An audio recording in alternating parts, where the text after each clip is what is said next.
함께 은혜 나누기를 원하는 말씀은 요한 1서 4장 9절로 11절 말씀입니다.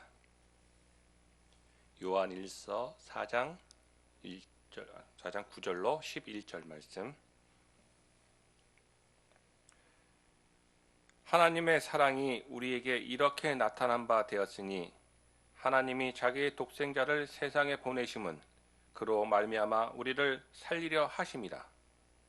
사랑은 여기 있으니 우리가 하나님의 사랑한 것이 아니요 하나님이 우리를 사랑하사 우리 죄를 속하기 위하여 화목제물로 그 아들을 보내셨습니다.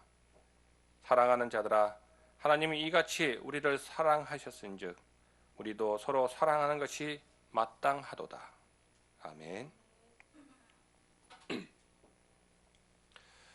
오늘 하나님의 사랑이라는 제목으로 말씀을 나누고자 합니다. 어제가 예수님께서 탄생하신 것을 기념하는 성탄절이었습니다. 근데 우리 모두 다 아시다시피 12월 25일이 예수님께서 이 땅에 오신 진짜 태어나신 날은 아닙니다. 지금은 이제 많은 성경을 연구하는 분들이 예수님께서 실제 태어나셨던 날, 그날을 역사적으로 또 과학적으로 해서 밝혀내기도 했습니다. 우리가 지금 이 지내는 달력, 이것이 예수님의 탄생을 기점으로 해가지고 우리가 이 달력을 쓰고 있는데, 실제적으로는 이 시기보다 6년 후인 BC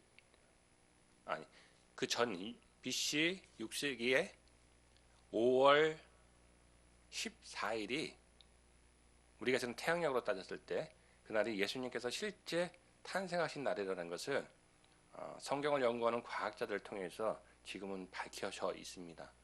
그런데 왜 실제 예수님께서 태어나신 그 날을 기점으로 하지 않고 우리가 12월 25일을 성탄절로 이렇게 기념하게 되었을까?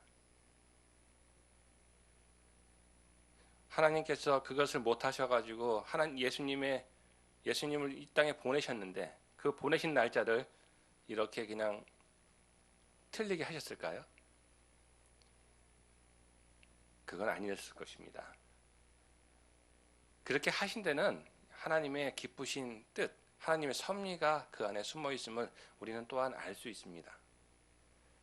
만약에 예수님이 태어난 그 시점부터 계산해가지고 진짜 예수님의 탄생을 기점으로 했다면 그때는 예수님께서 세상에 알려지지도 않으셨고 이스라엘 한 자그마한 마을에서부터 그 몇 명의 제자들로부터 예수님이 이제 전파되기 시작하셨습니다.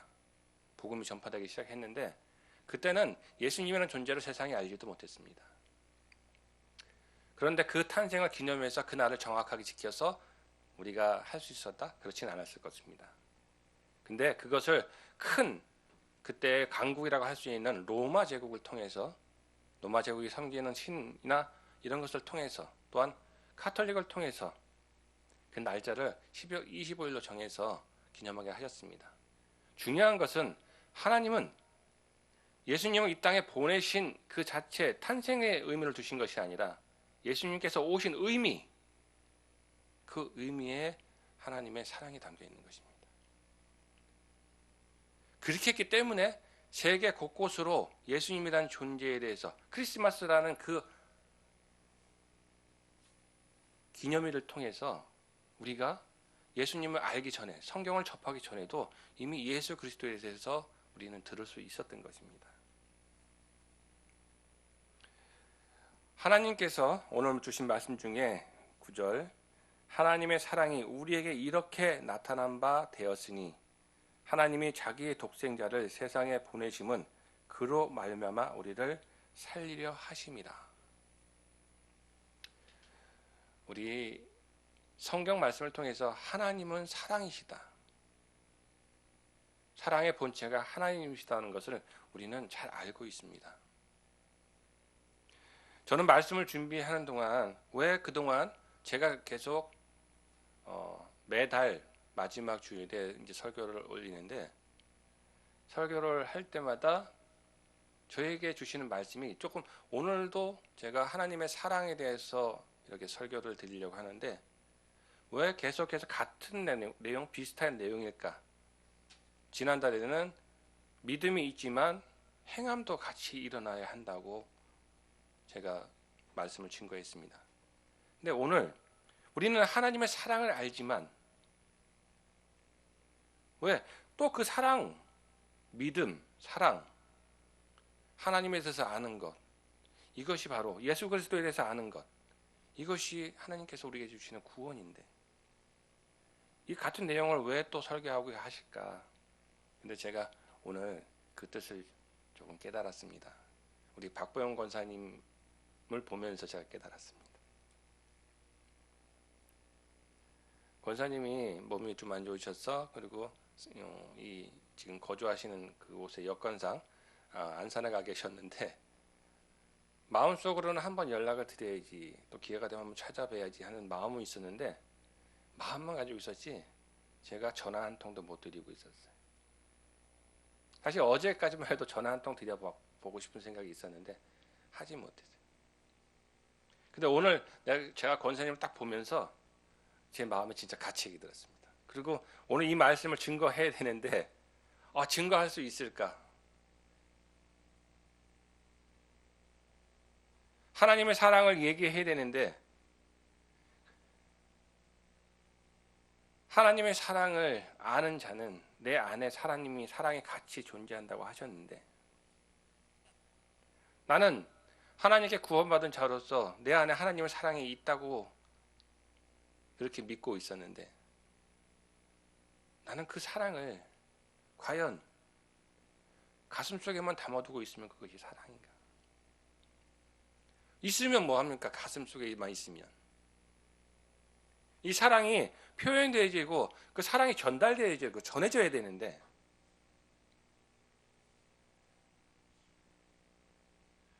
그래서 아마도 오늘 이 말씀을 주신 것 같습니다.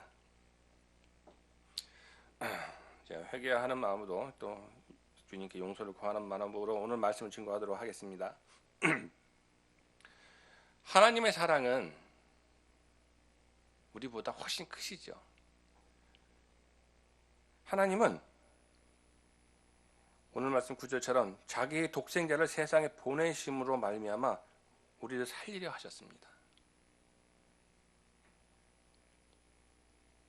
물론 예수님은 성자 하나님이시기 때문에 인간의 몸을 입고 이 땅에 오셨다 하시더라도, 인간의 몸은 죽는다 할지라도 예수님은 인간이 죽으면 끝나는 것처럼 그렇게 죽으실 분은 아니셨습니다. 그렇지만 하나님께서는 그걸 아시면서도 우리에게 보내주셨어요. 근데 우리가 부모에게 가장 중요한 존재가 누구인가요? 아마도 부모들이 가장 소중하게 생각하는 것은 돈이나 재물, 명예보다 자기 자식일 것입니다. 우리 부모님들은 자식을 위해서라면 자기 생명까지도 아끼지 않을 정도로 그런 마음을 가지고 계십니다. 사랑 중에 가장 으뜸이 부모가 자식을 사랑하는 마음일 것입니다. 하나님이라고 틀리실까요?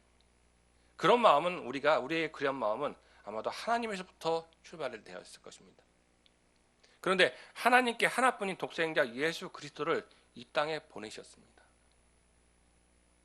그리고 이 땅에 오셔서 고난당하고 십자가에 달려 죽으실 걸도 알고 계셨습니다. 그래야 할 거를 알고 보내신 것입니다. 신이기 때문에 죽지 않는다고 가서 너 그냥 그런 형식을 취해서 죽어줘라, 이렇게 보내셨을까요? 설사 그렇다 치더라도 예수님이 인간의 몸을 입고 이 땅에 오셔서 당하는 고통을 보시는 하나님의 심정은 어떠셨을까요? 신이기 때문에 담담하셨을까요?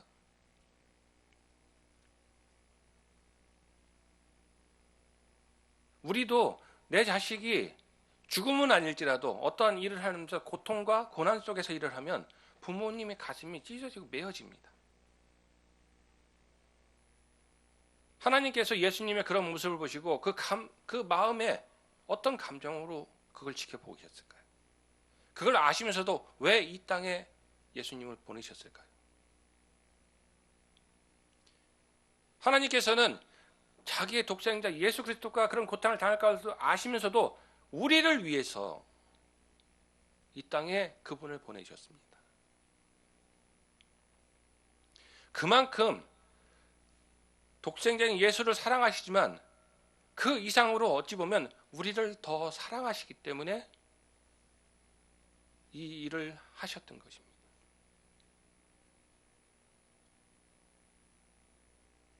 하나님의 사랑은 우리가 감히 그 사랑의 크기를 짐작할 수조차 없습니다.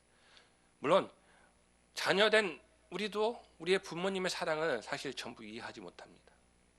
그래서 가끔 그런 얘기 하시죠. 너도 부모가 되어봐라. 그러면 그때서야 내 마음을 알 것이다. 근데 우리는 사실 하나님이 될 수는 없습니다. 그러니까 하나님의 마음을 진짜 다 헤아릴 수는 없습니다. 단지 부모가 됐을 때 조금이나마 인간이 가장 느낄 수 있는 최대한의 사랑의 크기를 그때서 깨닫게 될 것입니다. 하나님은 그토록 우리를 사랑하셨습니다. 그래서 예수 그리스도를 이 땅에 주르셔서 우리의 죄를 대속해서 죽기까지 하셨습니다. 그런데 우리는 그런 사랑을 받은 자로서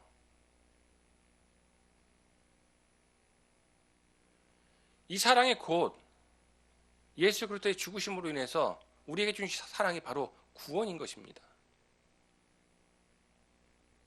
구원받은 의리들은 하나님의 사랑을 가지고 있는 것입니다.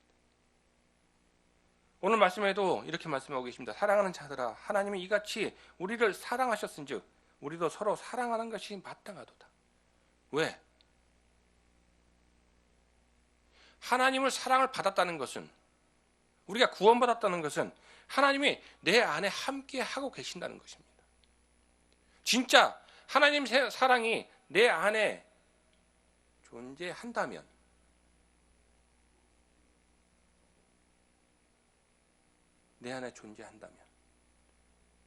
즉 내가 진짜 구원받은 것이 확실하다면 내 안에 사랑이 있어야 됩니다.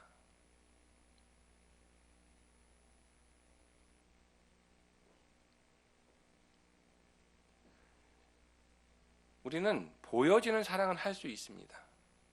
왜? 지식적으로 사랑이 무엇인지 알고 사랑은 어떻게 행동해야 되는지 알고 있기 때문에 머리로 그것을 흉내낼 수 있습니다.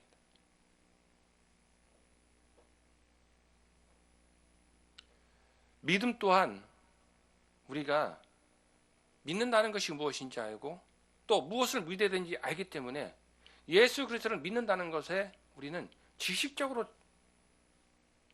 생각하는 것이 너무 많습니다. 그렇고 그렇게 지식적으로 받아들이고 우리는 믿었다고 착각을 하고 있습니다. 믿어지면 사랑이 내 안에 들어와 계시고 내가 또한 하나님의 사랑 안에 함께 한다면 나는 사랑하는 모습이 나타날 수밖에 없습니다.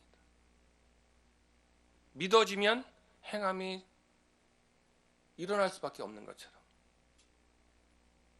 사랑에도 그 모습이 나타나야 하는 것입니다. 보여지기 위한 것이 아니라 네 안에서 스스로 하나님의 사랑이 존재하시기 때문에 왜? 하나님이 내 안에 계시다면 사랑이 있을 수밖에 없기 때문에 8절은 이렇게 말씀하고 있습니다. 사랑하지 아니하는 자는 하나님을 알지 못하나니 이는 하나님은 사랑이십니다. 하나님이 곧 사랑이시고 그 하나님이 내 안에 들어와 계시다면 내 안에 사랑이 존재해야 되는 것입니다. 사랑이 존재하면 그 사랑은 표현될 수밖에 없습니다.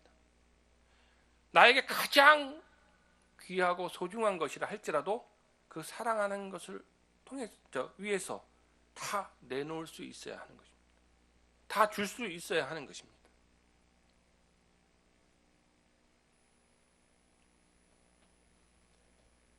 우리의 모습이 과연 사랑이 내 안에 있는 사람의 모습인가 다시 한번 돌아보게 됩니다.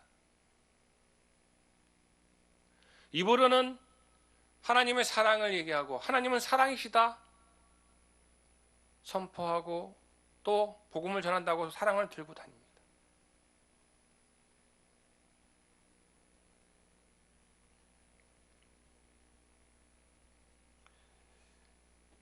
그러나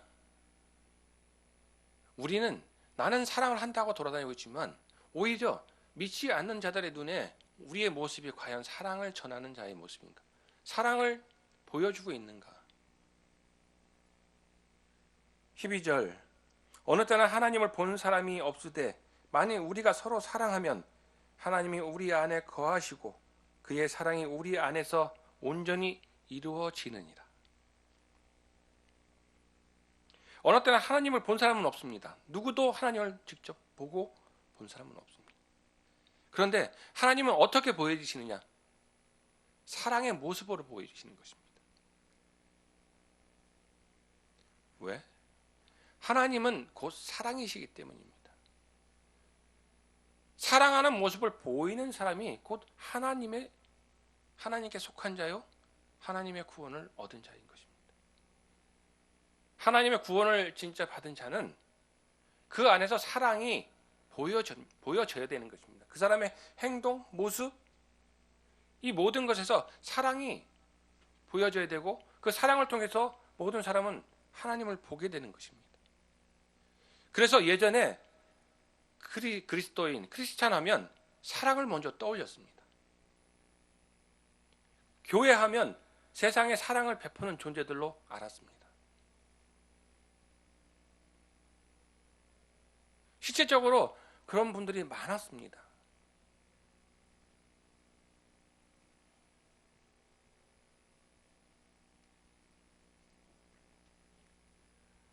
그런데 어느 순간 막 모든 것이 너무 이 성경에 대한 것들이 세상에 많이 알려지고 하다 보니 이것을 지식적으로만 받아들이고 지식적으로 본인이 이해했다고 그래가지고 나는 하나님을 알고 예수 그리스도를 믿고 나는 구원받은 사람이다. 그러면서 사랑을 행하는 보여지는 사랑을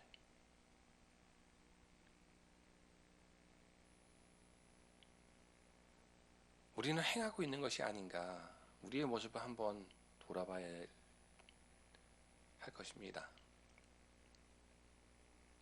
사실은 말씀을 이렇게 하고 있지만 이 마음이 제가 지금 오늘 이 말씀을 준비하고 또 주님께 주신 감동을 통해서 제가 지금 느끼고 있는 감정입니다.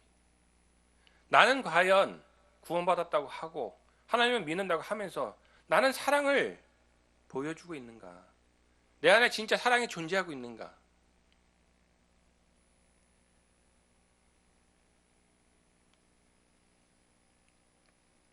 내가 가지고 있는 아니면 내가 벌어가지고 가지고 있는 그 벌은 돈, 그 일부를 누군가한테 기부하거나 헌금한다고 해서 내가 사랑을 다 하고 있는 것인가? 우리는 그 자기가 가진 재물을 조금 누군가 나누거나 불쌍한 사람에게 조금 이웃돕기를 하거나 뭐 어떤 사람의 동정심을 좀 갖는 걸 가지고 우리는 사랑을 하고 있다고 생각하는 경우가 많습니다. 물론 사랑의 한 모습이긴 하죠. 그런 마음을 드는 자체부터가 사랑이 아니라고는 할 수 없습니다. 그러나 우리는 어떤 사랑을 해야 되는가? 하나님이 보여주시는 사랑, 하나님이 내 안에 계시기 때문에 내 안에 진짜 하나님의 사랑에 함께 한다면 하나님이 보여주시는 사랑을 우리도 할 수 있어야 하는 것입니다.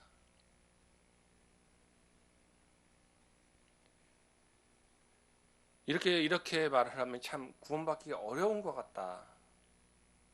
쉬운 얘기는 아니죠. 그러나 그렇게 어려운 것도 사실 아닙니다.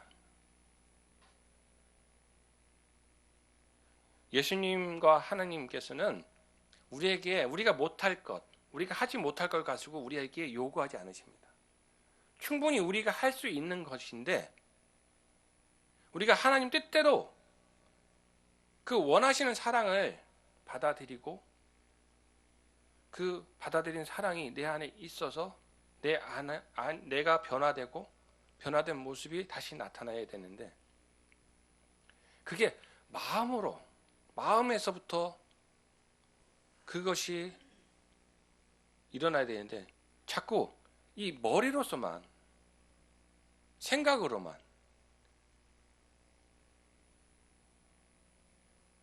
그것을 한다는 게 문제인 것입니다.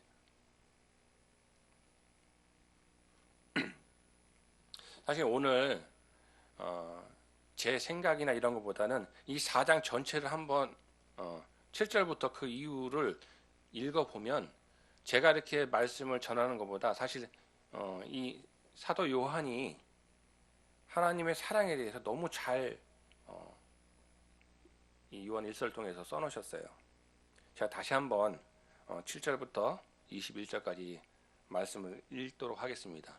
천천히 읽을 테니까 한번 마음속으로 무슨 말씀을 하시는지 같이 한번 깨달아 보도록 하겠습니다. 사랑하는 자들아, 우리가 서로 사랑하자. 사랑은 하나님께 속한 것이니 사랑하는 자마다 하나님으로부터 나서 하나님을 알고 사랑하지 아니하는 자는 하나님을 알지 못하나니 이는 하나님은 사랑이십니다. 사랑은 하나님께 속해 있기 때문에 사랑하는 자마다 하나님으로부터 난 사람이라고 말씀하십니다. 그렇기 때문에 사랑하지 아니하는 자는 하나님을 모르는 자, 하나님을 알지 못하는 사람이라고 말씀하고 있는 것입니다. 9절입니다. 하나님의 사랑이 우리에게 이렇게 나타난 바 되었으니 하나님이 자기의 독생자를 세상에 보내심은 그로 말미암아 우리를 살리려 하십니다. 사랑은 여기 있으니 우리가 하나님을 사랑한 것이 아니요 하나님이 우리를 사랑하사 우리 죄를 속하기 위하여 화목제물로 그 아들을 보내셨습니다.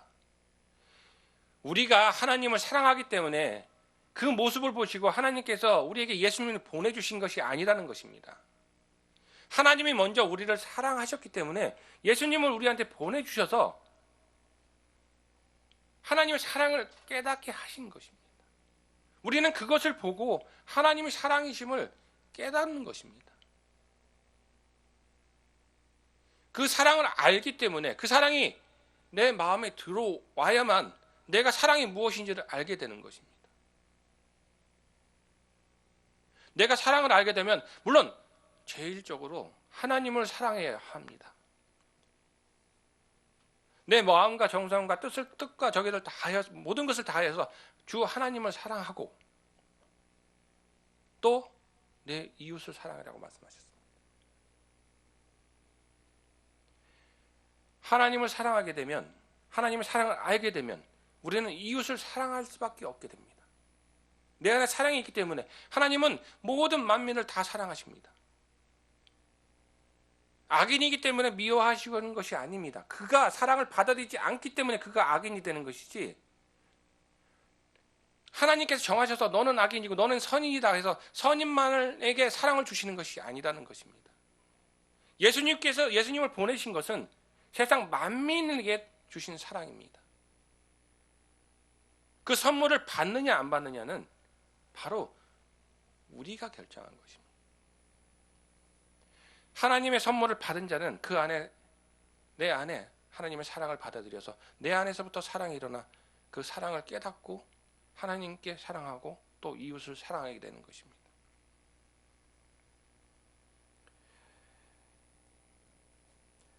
사랑하는 자들아 하나님이 이같이 우리를 사랑하셨은즉 우리도 서로 사랑하는 것이 마땅하도다. 어느 때나 하나님을 본 사람이 없으되 만일 우리가 서로 사랑하면 하나님이 우리 안에 거하시고 그의 사랑이 우리 안에서 온전히 이루어지느니라.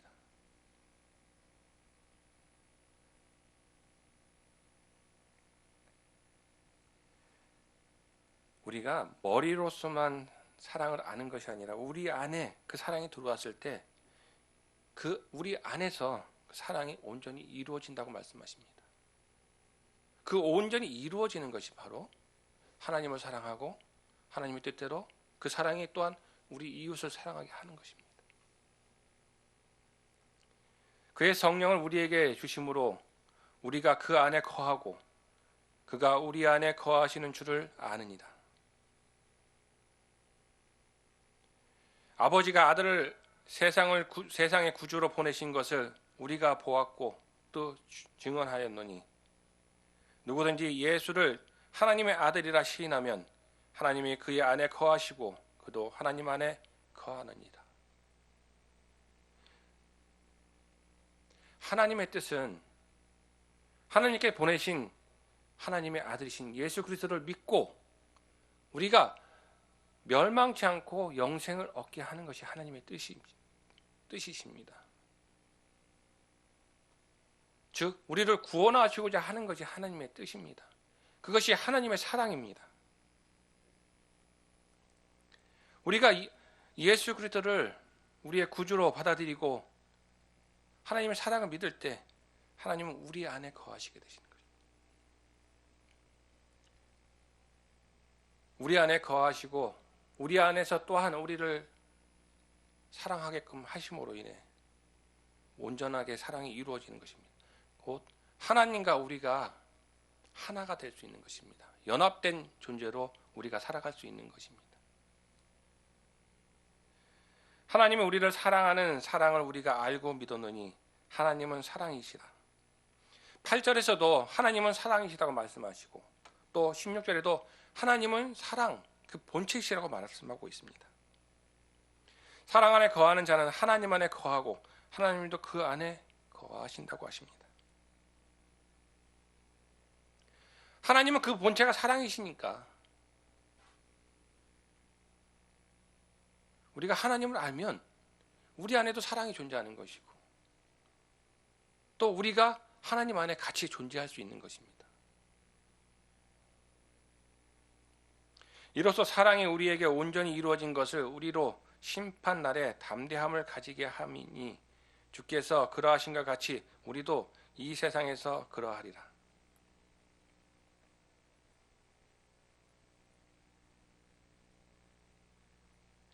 우리에게 사랑이 온전히 이루어진 것은 내 안에 하나님의 사랑이 존재하는 것은 내가 하나님을 사랑하고 내 이웃을 사랑할 수 있는 것은 곧 내가 구원받은 것이기 때문에 하나님께서 마지막 심판하시는 날 우리가 그 심판을 두려워하지 않고 하나님 앞에 담대히 설 수 있게 하시는 것입니다.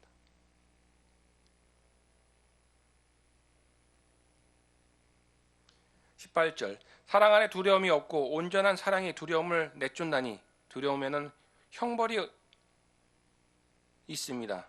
두려워하는 자는 사랑 안에서 온전히 이루지 못하느니라.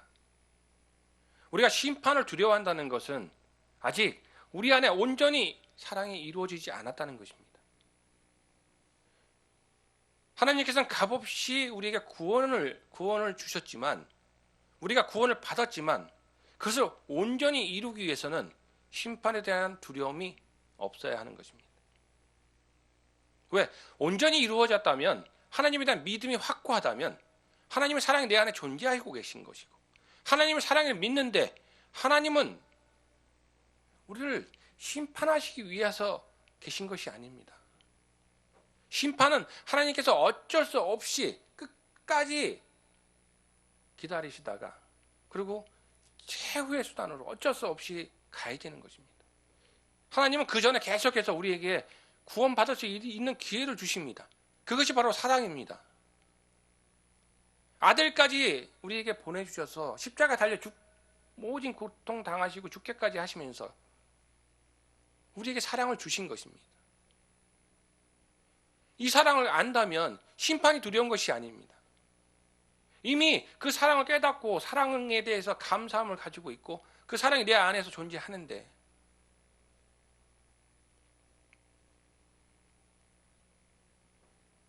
심판이 두렵습니까? 제가 하나님을 알고 제가 구원받았다고 딱 생각했을 때 진짜 저도 이런 마음이 들었습니다. 그전에는 저도 무슨 일을 할 때 굉장히 어떤 일이 벌어질까 안 좋은 상황을 많이 생각을 했었습니다. 운전하다가는 사고가 날 수 있다는 가능성도 많이 생각했었고, 그래서 저도 보험이라는 걸 참 많이 이렇게 들었던 것 같아요. 그게 바로 보험 듣고 하는 것이 어떤 사고에 대한 두려움, 그 이후에 벌어질 상황들에 대한 어떤 걱정, 염려 때문에 들게 되는 것인데, 하나님을 믿고 나는 죽음조차도 하나님께서 주관하고 계시기 때문에, 그리고 죽는다는 것이 곧 하나님께 가는 것이기 때문에 하나님을 진짜 믿게 되었을 때 그 죽음이 두렵지 않더라고요. 오히려 빨리 죽을 수 있다는 것 자체가 어찌 보면은 하나님이 나를 빨리 부르시는구나, 감사함이 될 수도 있겠구나. 죄악으로 가득 찬 이 세상에서 오랜 시간을 보내는 것이 꼭 행복은 아니겠구나. 내가 이렇게 하나님을 향한 마음이 충실할 때, 이럴 때 하나님의 부르심 받는 거 참 축복이겠구나.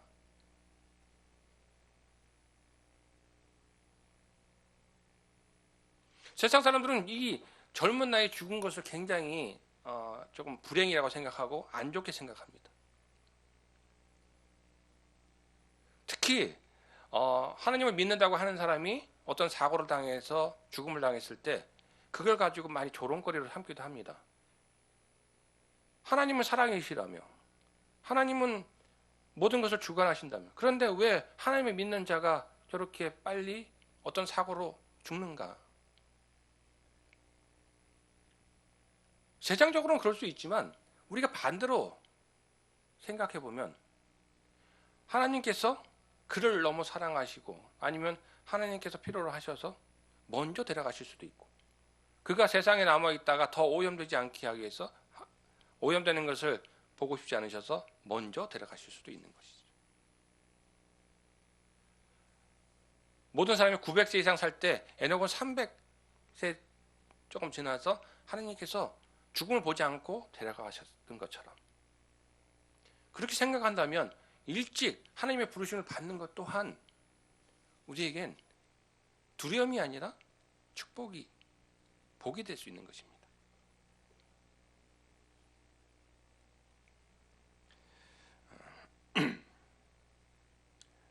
19장 보도록 하겠습니다. 19절 보도록 하겠습니다. 우리가 사랑함은 그가 먼저 우리를 사랑하셨습니다. 하나님께서 우리를 사랑하지 않았으면 우리는 사랑이란 자체를 알지도 못했을 것입니다. 누구든지 하나님을 사랑하노라 하고 그 형제를 미워하면 이는 거짓말하는 자니, 보는 바 그 형제를 사랑하지 아니하는 자는 보지 못하는 바 하나님을 사랑할 수 없느니라.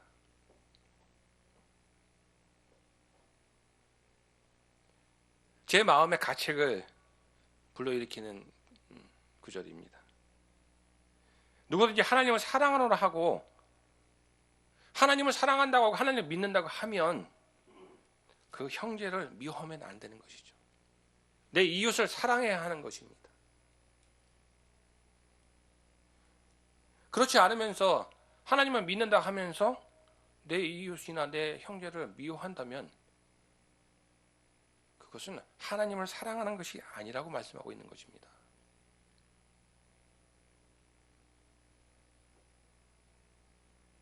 저와 여러분, 진짜 우리 안에 하나님의 사랑을 우리는 가지고 있습니까?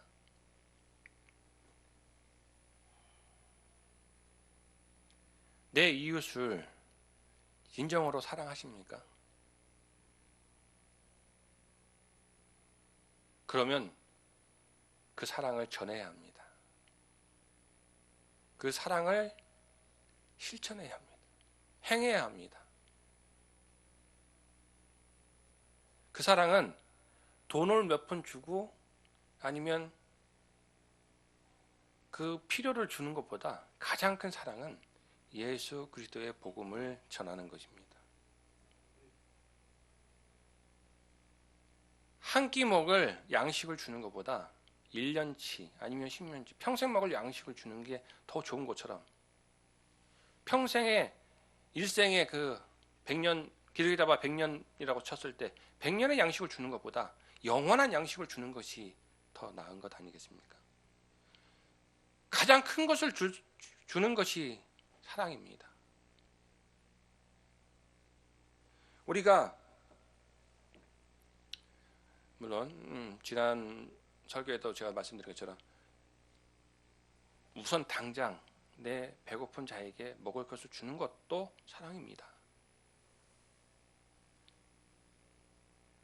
그거와 함께 가장 우리가 중점을 둬야 될 것이 예수 그리스도의 복음, 이 생명을 전하는 것이 가장 큰 사랑일 것입니다.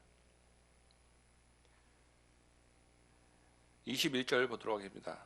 우리가 이 계명을 주께 받았나니 하나님을 사랑하는 자는 또한 그 형제를 사랑할지니라. 예수님께서 우리에게 주신 계명이 있습니다.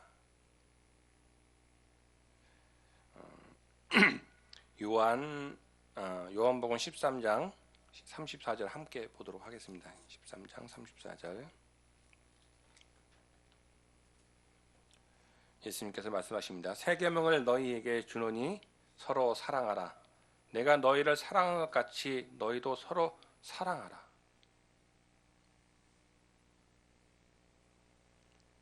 예수님께서 이 땅에 오셔서 직접 말씀해 주신 말씀입니다. 서로 사랑하라고.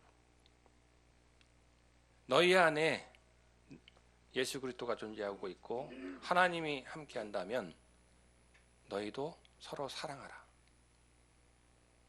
그것이 곧 하나님이 너희와 함께 하시고 네가 하나님과 함께 한다는 증거가 된다는 것입니다.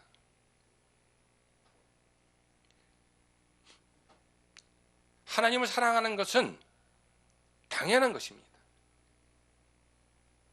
그런데 그 당연한 것조차도 사실 우리는 제대로 하지 못하고 있습니다. 한 해를 보내면서 사실 아쉬움들이 참 많습니다. 주님의 부르심 받고 주님의 일꾼으로서 많은 일을 해야 되는데도 불구하고 저는 오히려 더 많은 일을 못하고 세상적인 것에 빠져서 보냈던 적이 너무 시간들이 너무 많고 또 이렇게 머리로는 주님의 사랑을 알고 어떻게 해야 되는지도 알고 또 이렇게 말씀을 증거해야 되는 입장이면서도 불구하고 그런 모습을 먼저 보이지 못했다는 점에서 참으로 주님께 송구스럽고 그렇지만 오늘 이렇게 또 말씀을 주시면 우리로 또 깨닫게 하시는 이 또한 또 주님의 사랑인 줄 믿습니다. 하나님의 사랑은 우리가 생각하는 것처럼 그렇게 작지 않습니다. 감히 다 알 수는 없지만 우리는 하나님의 사랑 안에 사실은 묻혀 살고 있습니다. 우리가 그것을 사랑으로 느끼지 않고 있을 뿐입니다. 선물은 이미 우리 앞에 도착해 있습니다. 내가 가지고 있습니다. 그것을 선물로 느끼지 못하고 그냥 방치해두고 있을 뿐입니다. 그것을 열어보면 우리가 상상도 못하는 그 어마어마한 주님의 선물이 담겨 있는 것입니다. 우리 이 주님의 사랑에 감사하는 또한 주님의 사랑에 우리와 함께 하셔서 우리 또한 주님의 사랑, 그 사랑을 실천하는 보여지는 그런 주님의 자녀 백성들 되기를 축원합니다.